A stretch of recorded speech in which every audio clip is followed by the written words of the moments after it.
जय राधा माधव जय कुंज बिहारी माधव जय जय राधा माधव जय कुंज बिहारी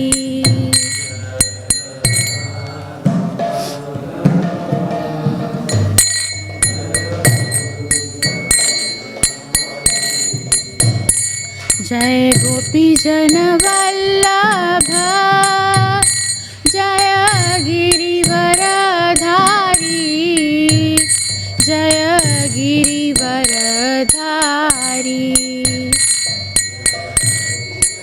वल्लभ जय गिरिवरधारी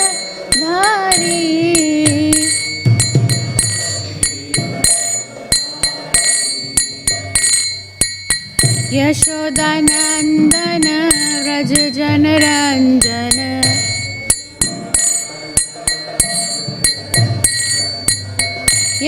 यशोदानंदन व्रज जनरंजन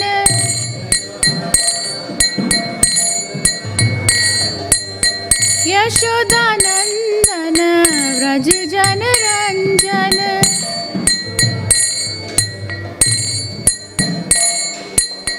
यमुना तीर वनचारी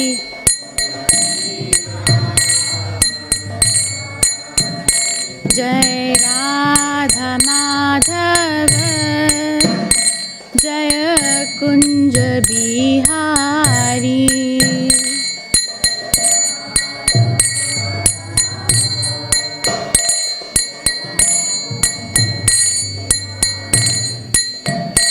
जय गोपी जन वल्लभ जय गिरिवरधारी जय Girivardhari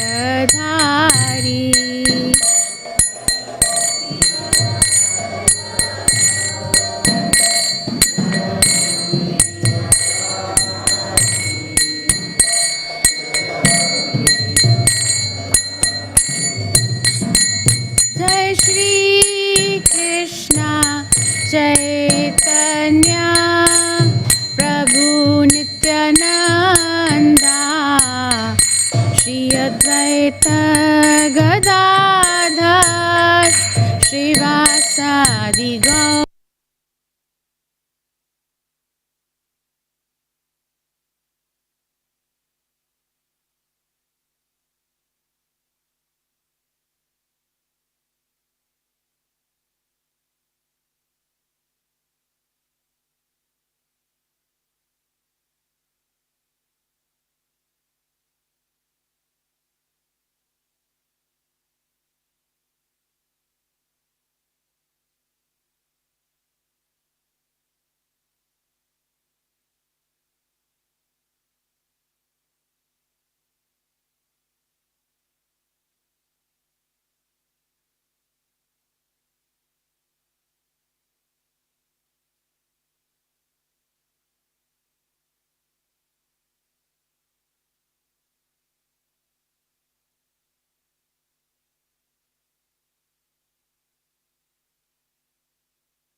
text number 23 and 24. This is the same verse that we were doing yesterday, but since it has a long purport, we'll continue to do. Thank you, Prabhuji.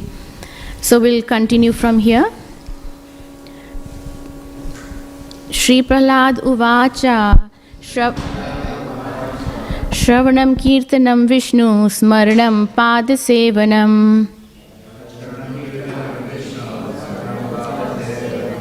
Shravanam Kirtanam Vishnu Smaranam Padasevanam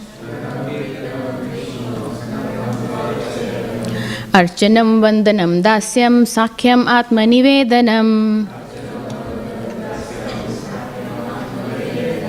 Archanam Vandanam Dasyam Sakhyam Atmanivedanam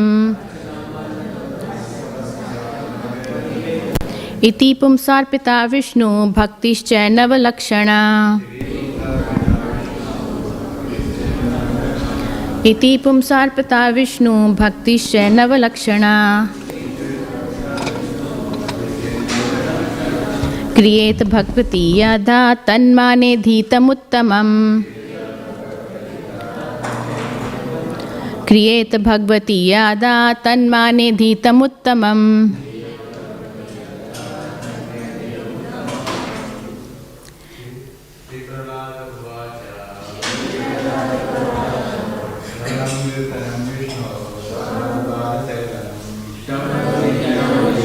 Smaranam Padasevanam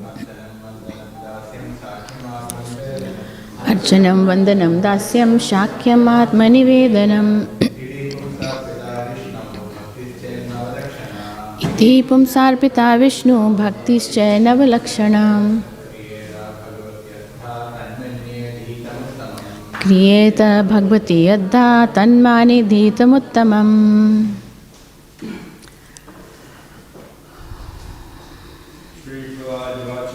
Shri Prahlad Vacha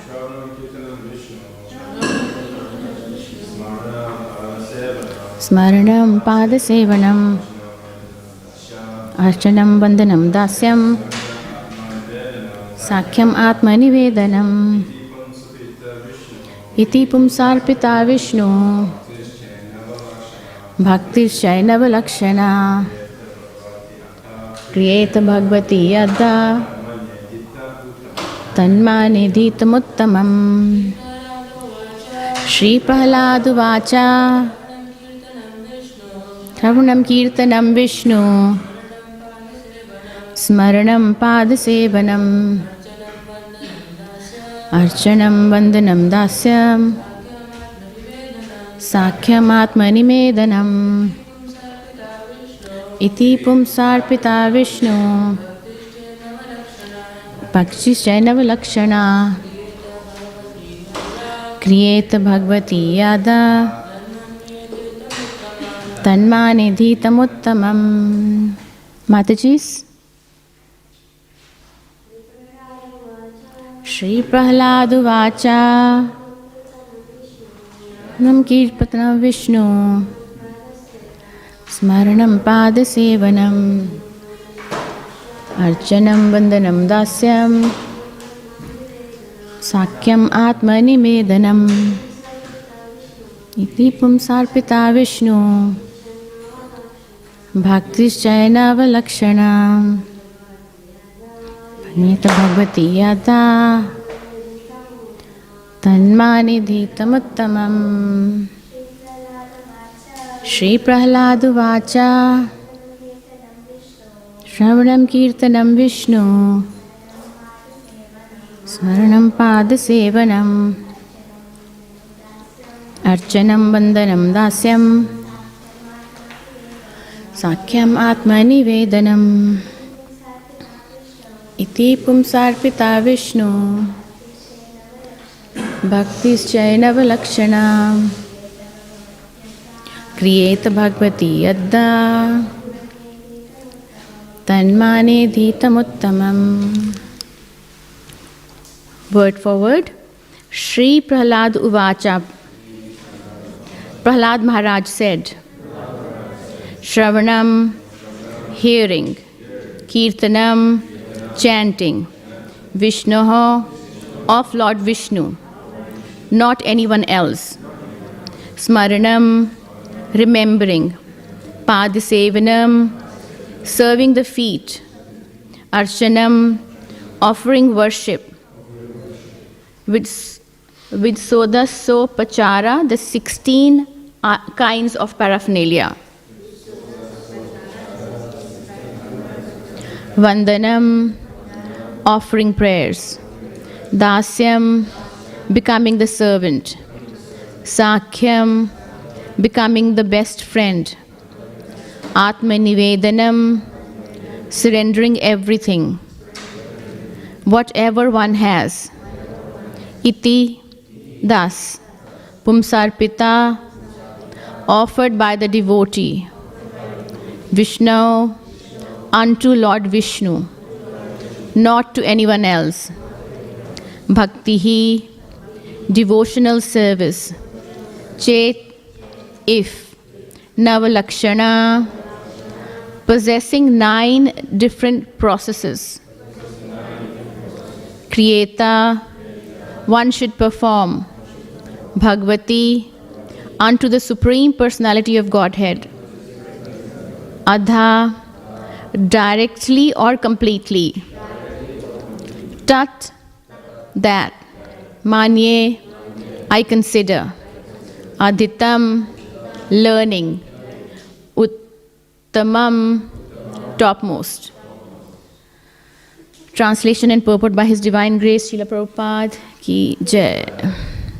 Prahlad Maharaj said, hearing and chanting about the transcendental holy name, form, qualities, paraphernalia and pastimes of Lord Vishnu, remembering them, serving the lotus feet of the Lord, offering the Lord respectful worship with 16 types of paraphernalia, offering prayers to the Lord, becoming His servant, considering the Lord one's best friend and surrendering everything unto Him, in other words, serving Him with the body, mind and words, these 9 processes are accepted as pure devotional service. One who has dedicated his life to the service of Krishna through these 9 methods should be understood to be the most learned person, for he has acquired complete knowledge. Purport. So I'll continue from where yesterday Jagannath Ram Prabhu finished off. Anyabhilashita shunyam jnana karmadhyana vritam anukulyena Krishna anushindalam bhaktir uttama. One should render transcendental loving service to the Supreme Lord Krishna favorably and without desire for material profit or gain through fruitive activities or philosophical speculation. That is called pure devotional service. One should simply satisfy Krishna without being influenced by fruitive knowledge or fruitive activity. The Gopal Tapani Upanishad says that the word bhakti means engagement in the devotional service of the Supreme Personality of Godhead, not of anyone else. This Upanishad describes that bhakti is the offering of devotional service unto the Supreme Personality of Godhead. To perform devotional service, one should be relieved of the bodily conception of life and aspirations to be happy through elevation to the higher planetary systems. In other words, work performed simply for the satisfaction of the Supreme Lord, without any desire for material benefits, is called bhakti. Bhakti is also called nishkarma, or freedom from the results of fruitive activity. Bhakti and nishkarma are on the same platform, although devotional service and fruitive activity appear almost the same. The 9 different processes enunciated by Prahlad Maharaj, who learned them from Narad Muni, may not all be required for the execution of devotional service. If a devotee performs only one of these 9 without deviation, he can attain the mercy of the Supreme Personality of Godhead. Sometimes it is found that when one performs one of the processes, other processes are mixed with it. That is not improper for a devotee. When a devotee executes any of the 9 processes, Lakshana, this is sufficient. The other 8 processes are included. Now let us discuss these 9 different processes. Shravanam. Hearing the holy names of the Lord, Shravanam, is the beginning of the devotional service. Although any one of the 9 processes is sufficient in the chronological order, the hearing of the holy name of the Lord is the beginning. Indeed, it is essential. as enunciated by Lord Sri Chaitanya Mahaprabhu, Cheto Darpanam Marjanam. By chanting the holy name of the Lord, one is cleansed of the material conception of life, which is due to the dirty modes of material nature. When the dirt is cleansed from the core of one's heart, one can realize the form of the Supreme Personality of Godhead, Ishvara, Parma Krishna Satchidananda Vigraha. Thus, by hearing the holy name of the Lord, one comes to the platform of understanding the personal form of the Lord. After realizing the Lord's form, one can realize the transcendental qualities of the Lord. And when one can understand his transcendental qualities, one can understand the Lord's associates. In this way, a devotee advances further and further towards complete understanding of the Lord as he awakens in realization of the Lord's holy name, transcendental form and qualities, his paraphernalia, and everything pertaining to him. Therefore, the chronological process is Shravanam Kirtanam Vishnoho. This same process of chronological understanding holds true in chanting and remembering. When the chanting of the holy name, form, qualities, and paraphernalia is heard from the mouth of a pure devotee, his hearing and chanting are very pleasing. Srila Sanatana Goswami has forbidden us to hear the chanting of an artificial devotee or non-devotee. Hearing from the text of Śrīmad Bhāgavatam is considered the most important process of hearing. Śrīmad Bhāgavatam is full of transcendental chanting of the holy name, and therefore the chanting and hearing of Śrīmad Bhāgavatam are transcendentally full of mellows. The transcendental holy name of the Lord may be heard and chanted according to the attraction of the devotee. One may chant the holy names of Lord Krishna, or one may chant the holy names of Lord Ram or Nrsimhadev. Ramadi Murtishu Kala Niyamena Tishtam. The Lord has innumerable forms and names, and devotees may meditate upon a particular form and chant the holy name according to his attraction. The best course is to hear of the holy name, form, and so on from a pure devotee of the same standard as oneself. In other words, one who is attached to Krishna should chant and hear from other pure devotees who are also attached to Lord Krishna. The same principle applies for devotees attracted by Lord Ram, Lord Nrsimhadev, and other forms of the Lord. Because Krishna is the ultimate form of the Lord, Krishnastu Bhagavan Swayam. It is best to hear about Lord Krishna's name, form, and pastimes from a realized devotee who is particularly attracted by the form of Lord Krishna. In Śrīmad Bhāgavatam, great devotees like Shukadeva Goswami have specifically described Lord Krishna's holy name, form, qualities. Unless one hears about the holy name, form, and qualities of the Lord, one cannot clearly understand the other processes of devotional service.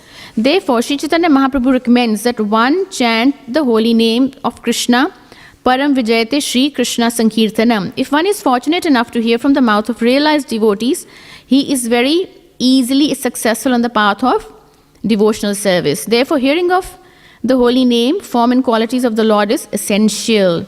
In Śrīmad Bhāgavatam 1.5.11, there is a verse, Tadvag Visargo Janatag Viplavo Yasmin Pratishlokam Abhadvati Yapi Namani Anantasya Yato Ankitani Cha Yat Shravanti Gayanti Grihananti Sadhava.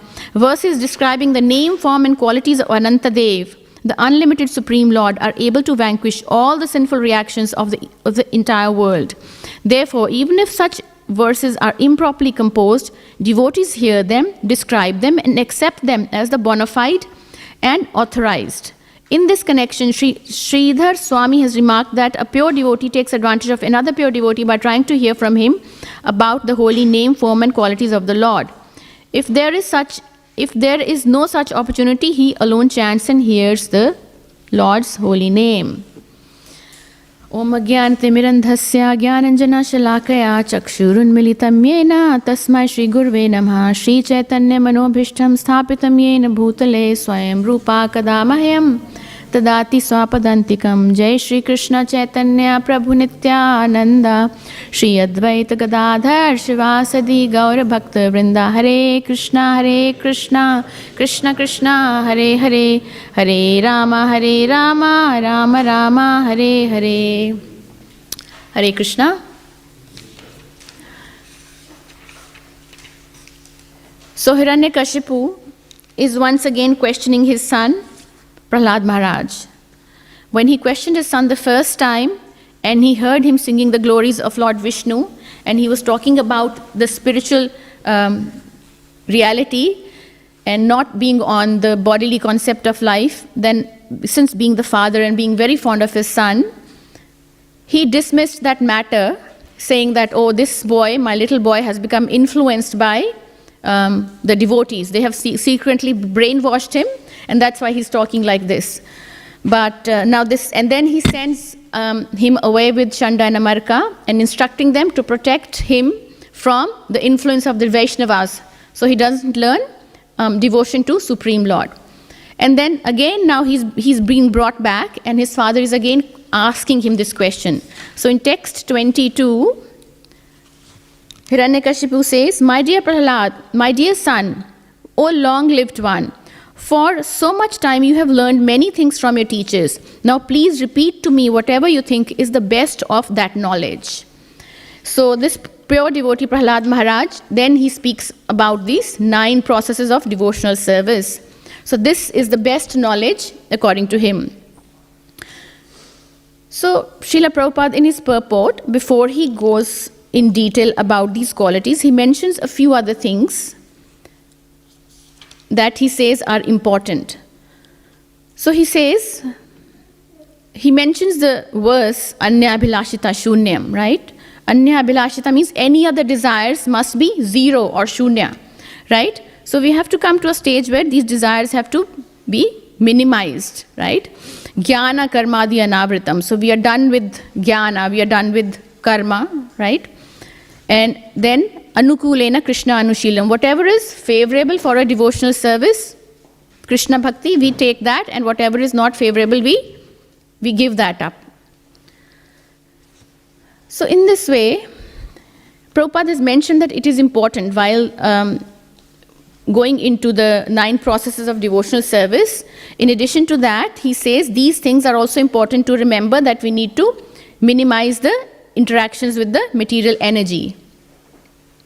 So Srila Prabhupada here in the purport also talks about fruitive knowledge or fruitive activity. So we know that the Vedas are full of Karma Kanda. There is a Gyan Kanda section in the Vedas, and there is a Karma Kanda section in the Vedas, right?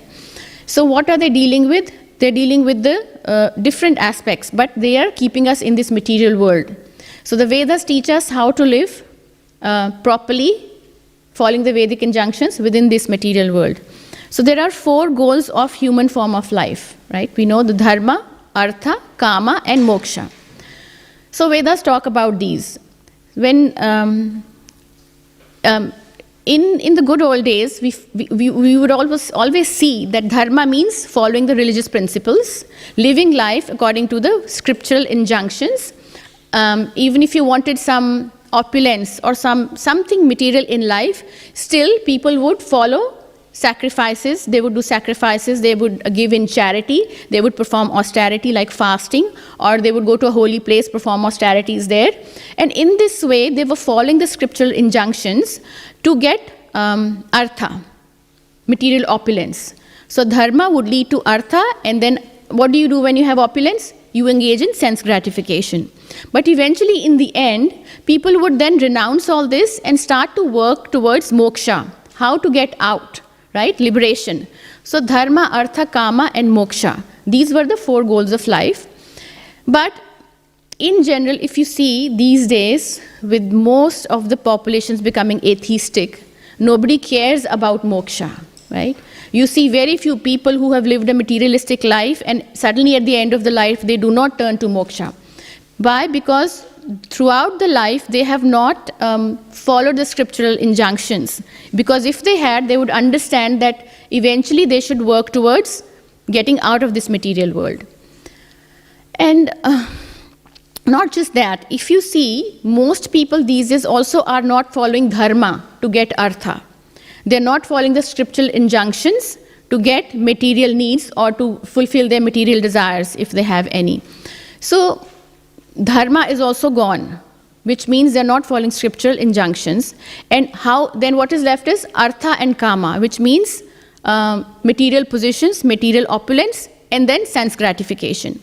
So instead of following dharma, then what are they doing? They're following adharma. Means just follow anything, whatever can make you happy, with whatever you want to whatever desires you have in life, fulfill them by any means. By hook or crook, you get what you want so that you can have sense gratification. So they are doing adharma to get artha, and then of course they are engaging in sense gratification, right?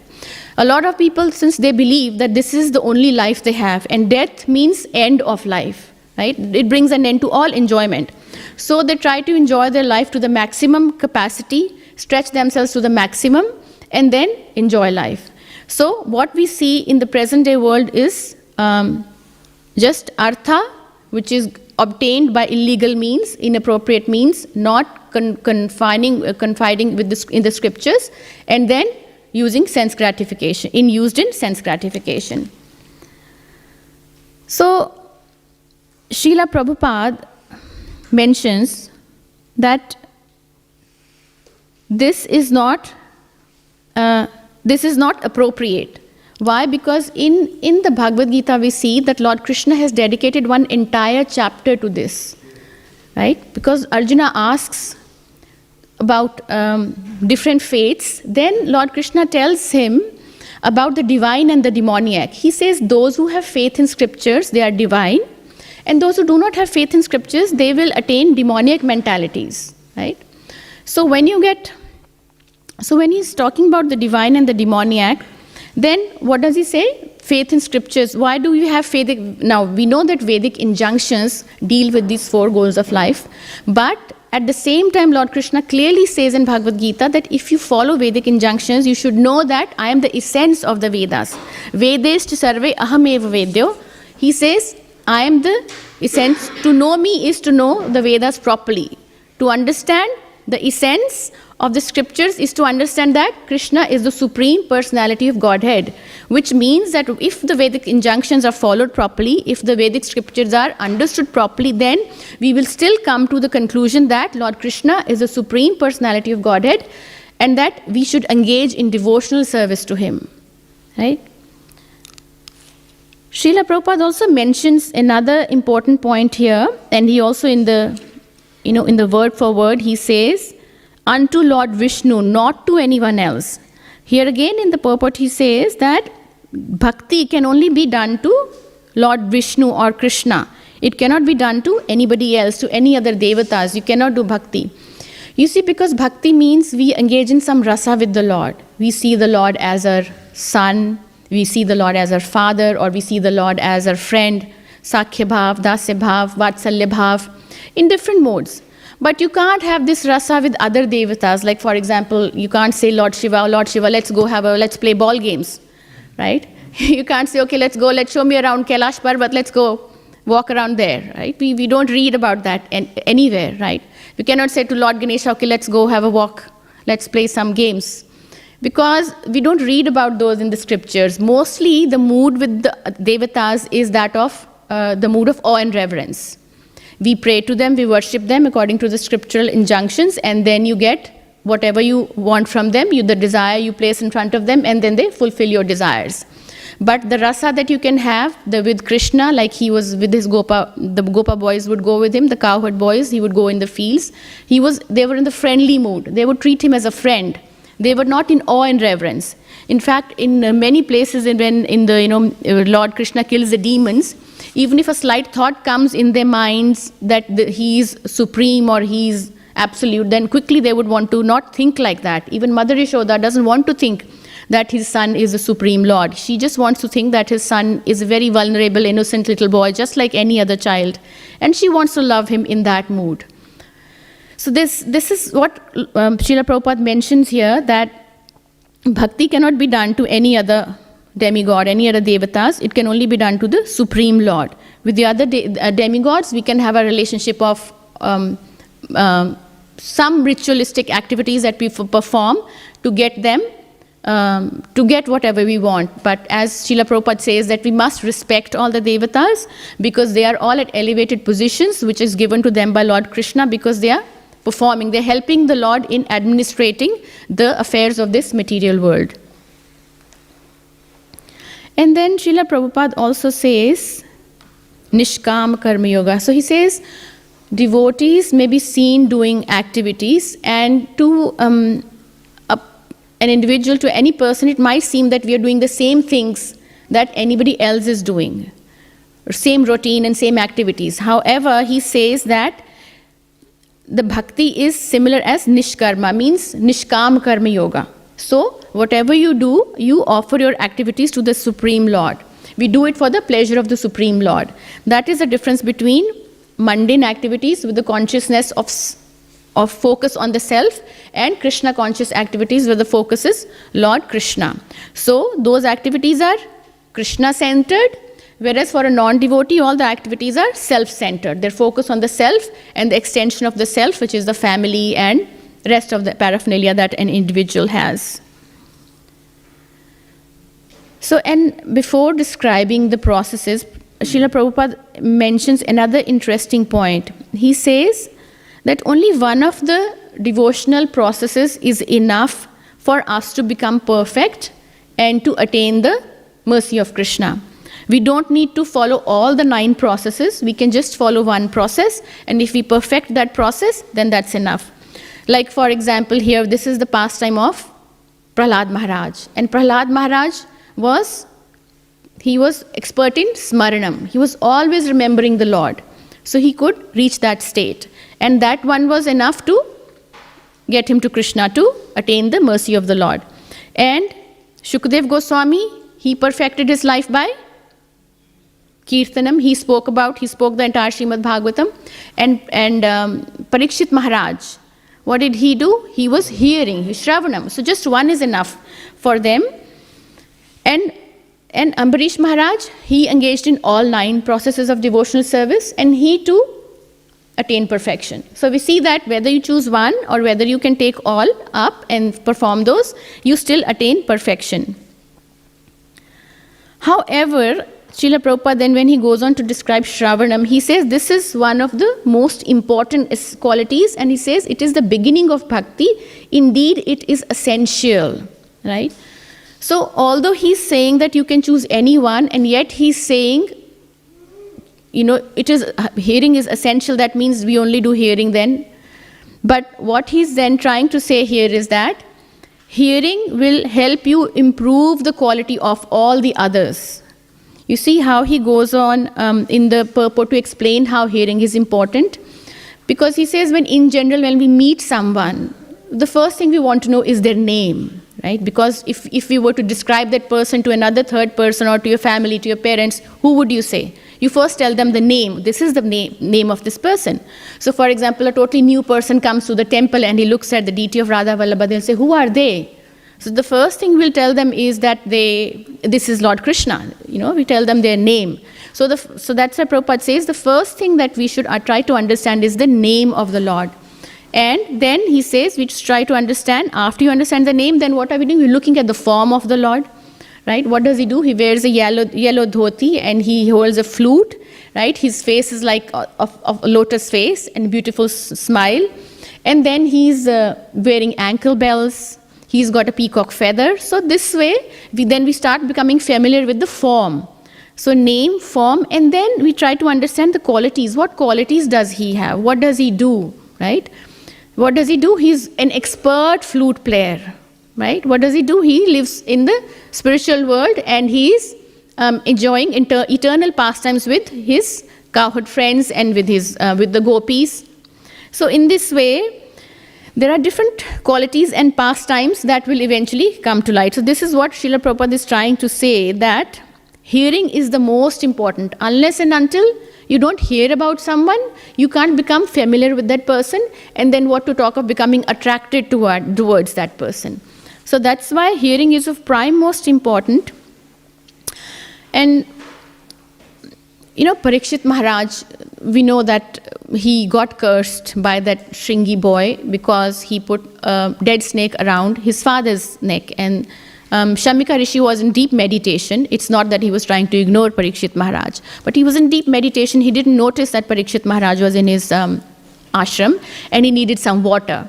So without thinking, Parikshit Maharaj did that. And then in the 10th canto, text 13, Parikshit Maharaj himself admits, he says that when he was at that time in a situation, he was fatigued thirst and hunger were bewildering his mind. And he was upset. He was a little in anxiety. He was bewildered. He was in a bewildered state.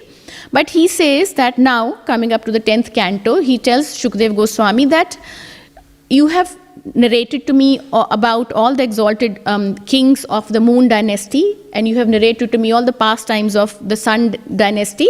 So now you please tell me about Lord Krishna. And that's when he makes this observation that now that you are narrating to me all these pastimes and I'm sitting here and listening, and I haven't had any food and water, and that I am not feeling any fatigue at all. He himself admits it. And then Srila Prabhupada says in the purport that there is fatigue at a material plane, but at the spiritual plane, there is no such thing as fatigue or getting tired. So in this way, Parikshit Maharaj, when he engages in the process of Shravanam, but what Shravanam should it be? It should be complete absorption, right? It is non-stop. Like he was able to sit there for 7 days continuously hearing the pastimes of the Lord and his devotees, and that level of absorption. So when you perform that level of absorption, then Shukdev Maharaj, you would notice, he didn't tell, okay, Maharaj Parikshit, now you should chant your rounds and then we'll continue. No, he didn't say that, right? And we don't see that Prahlad Maharaj was chanting, because they had already gone above. They are advanced devotees who have already reached that stage where they can actually engage in one process so thoroughly, so completely, with such deep absorption, that these initial stages they have gone beyond the initial stages. So by just following one process, they are able to attain the Supreme Lord. And also, the eagerness to hear, what should be the eagerness to hear? Now you see the sages of Namisharanya, they are requesting Sutta Goswami. They are very eager to hear from Sutta Goswami the pastimes, because they know that Sutta Goswami was present in that assembly where Shukdev Goswami had spoken Śrīmad Bhāgavatam to Parikshit Maharaj. So Sutta Goswami had heard it firsthand. So they were very eager to hear it from them. So they request him. They say, please, you narrate that to us. And in a verse in Śrīmad Bhāgavatam, Canto 2, Chapter 3, Text 20, they say that one who has not listened to the messages about the prowess and marvelous acts of the Supreme Personality of Godhead, and has not sung or chanted loudly the worthy songs about the Lord, is considered to possess ear holes like that of snake and tongue like that of a frog. So you see how they are criticizing those who have not utilized their ears to hear the glories of the Supreme Lord, right? And they are criticizing those who do not use their tongue to then speak about the glories of the Supreme Lord. So in this way, they were saying that is the whole purpose of having the ears. Because you see why they said ear holes like that of snakes? Because snakes are mostly deaf. They can hear very few vibrations, but they're mostly deaf. So if you haven't heard about the glories of the Lord, then what good are your ears?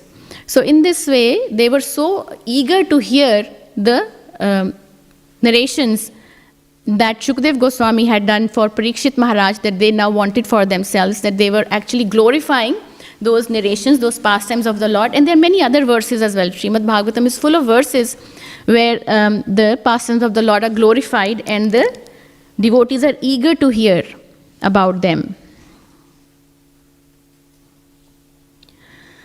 So hearing, as we see, is also, now we know that we have 5 senses, but hearing is considered one of the most crucial sense, because you see, as even when we are young, then even before children start going to school, they learn languages.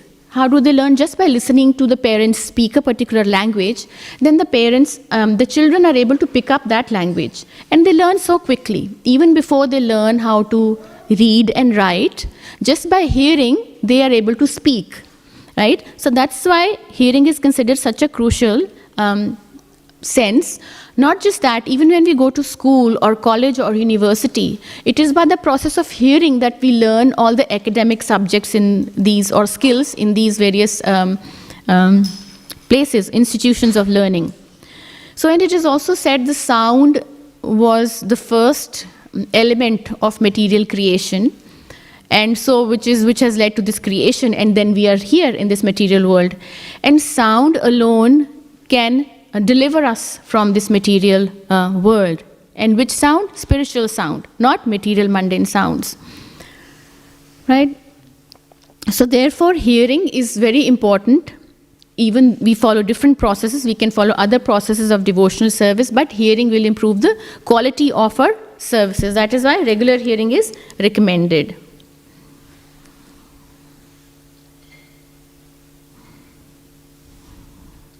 So even Mother Devhuti, when she's trying to get knowledge from, she requests her son Lord Kapila Dev to speak spiritual knowledge to her. Then she also says that anyone who hears your pastimes and chants your holy names immediately become purifies, even if he is from the family of dog eaters, right? Which means Śrīmad Bhāgavatam does not discriminate. Spiritual knowledge is for everyone. It does not discriminate what your caste or creed is, or what your background is. Everybody can get the holy name, right? So this is how hearing is so important, and hearing Śrīmad Bhāgavatam is the most important, as Srila Prabhupada mentions in the purport. Hearing from the text of Śrīmad Bhāgavatam is considered the most important process of hearing, right? So, in the Krishna book, Srila Prabhupada mentions that there are numerous pastimes of the Lord. There are pastimes where he has killed many demons, and there are pastimes where he has, in Mathura, he has also, Jarasandha attacked him so many times, and he has defeated them. And then his Dwarka Leela. So of all these different pastimes, he says for a devotee, they are all enlivening. A devotee feels enlivened by hearing all those pastimes. But he says there are so-called devotees called the Prakatya Sahajyas, who directly want to go to the Rasa Leela pastimes of the Lord. He says this is inappropriate because for a devotee who's really interested and who has developed taste for the Lord's pastimes, he would listen to any pastime of the Lord and feel enlivened by the pastimes of the Lord. And what does hearing mean? So Prabhupada uses a very specific phrase. He says submissive oral reception. Hearing doesn't mean that we listen to something and then at a very superficial level we can even ignore it or not accept it.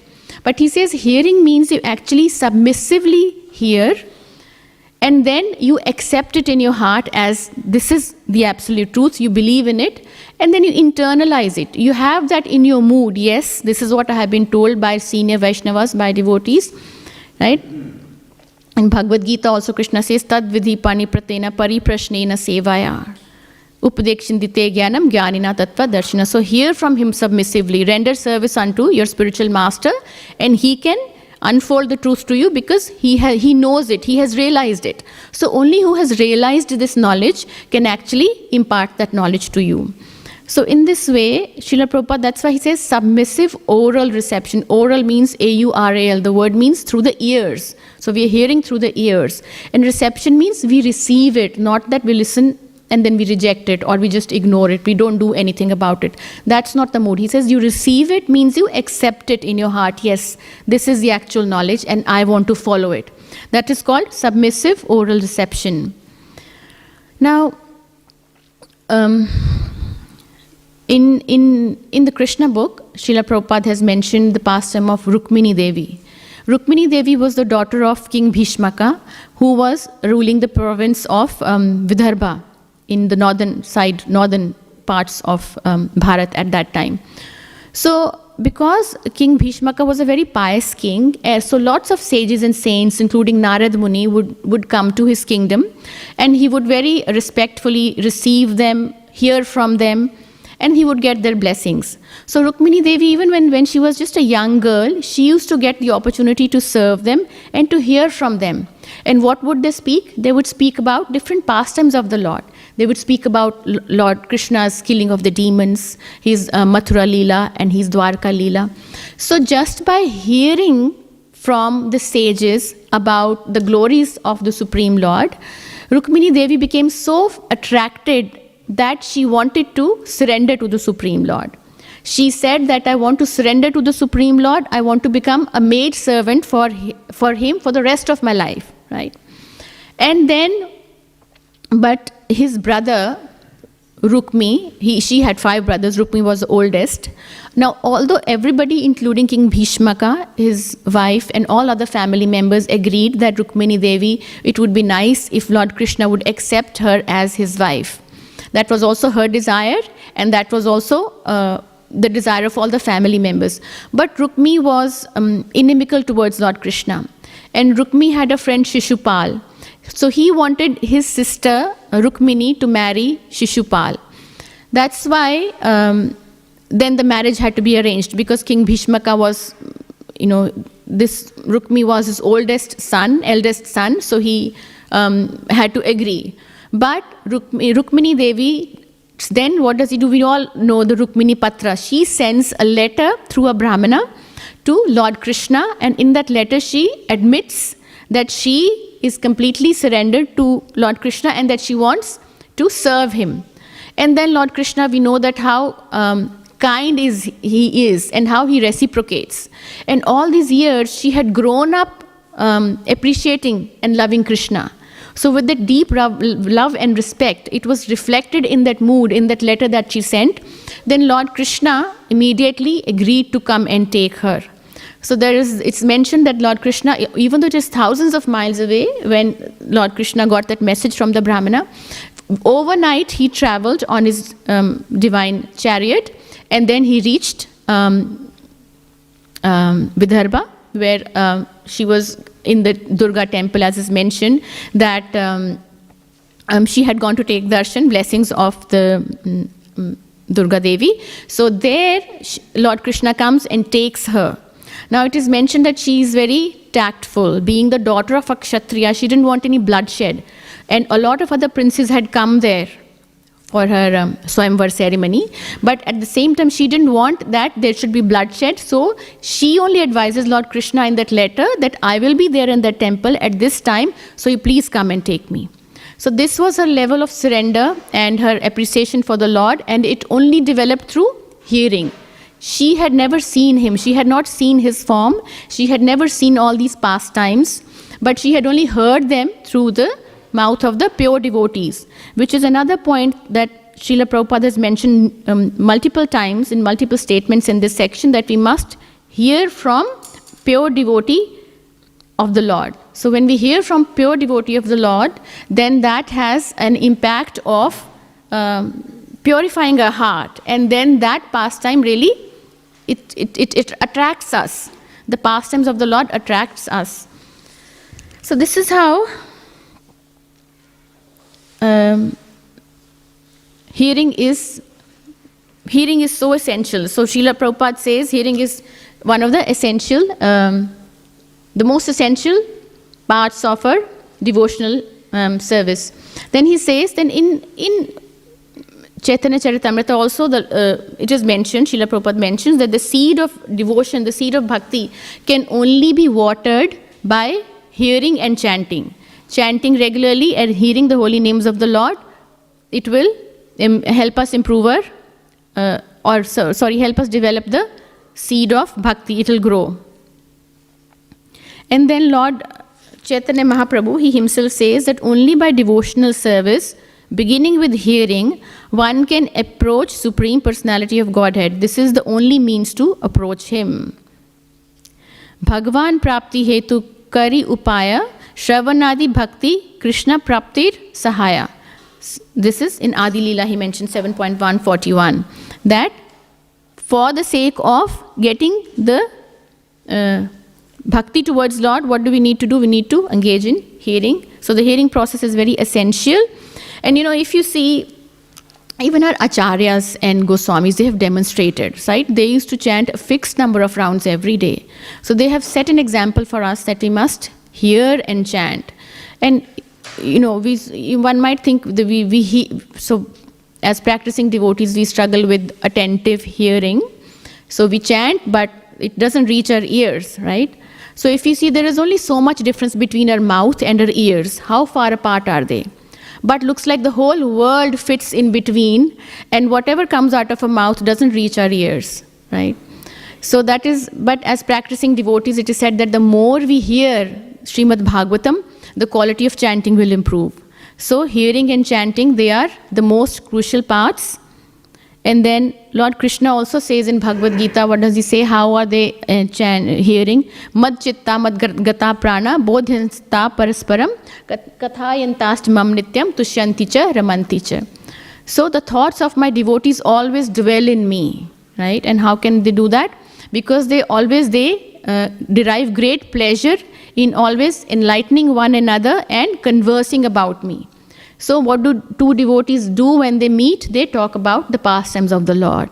What have they read? They share with each other what they've read. And even in Bhagavatam, you see, what did Mahatma Vidur and Uddhava do when they met?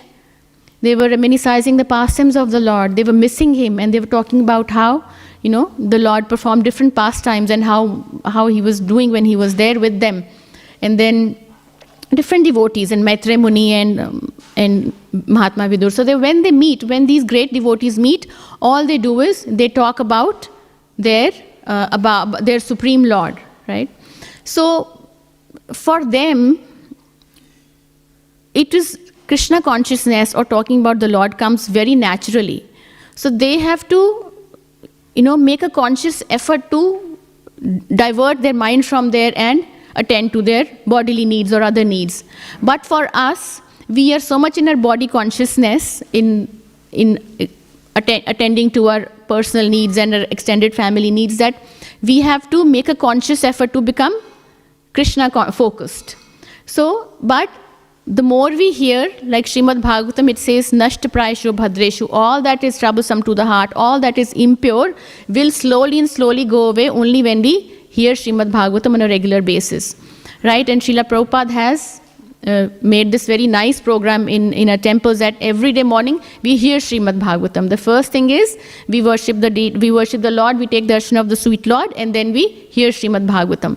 So in this way, this process, if we sincerely follow this process, then we can easily attain our goals. It's not hard. Srila Prabhupada said it's not hard.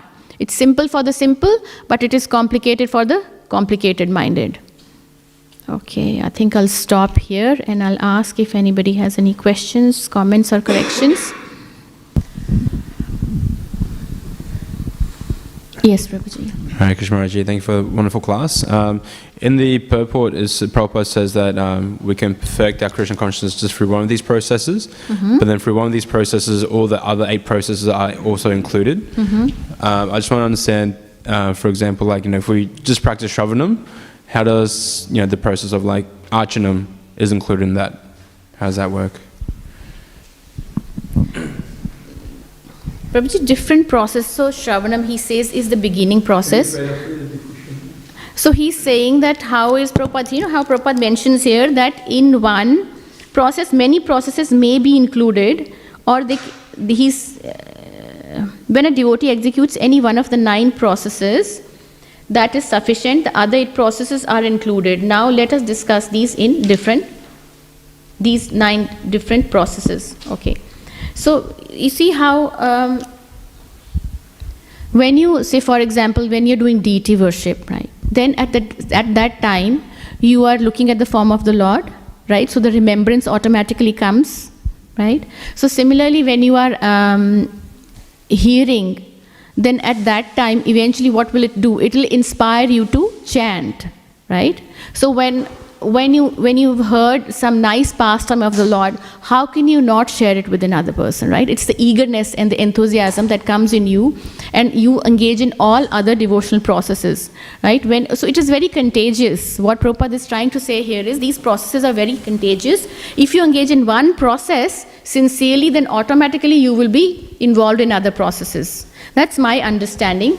And also practically I address the deities, so I can, from my experience, I can tell you that you can chant some mantras while you are there. You can chant the holy name of the Lord. You can sing some bhajan, and you're meditating on the beautiful form of the Lord, right? So there are different things happening at the same time. So similarly, when you are, say, cooking for the Lord, right? At that time, you can also hear, right? You can hear with your ears while you're cooking. At the same time, you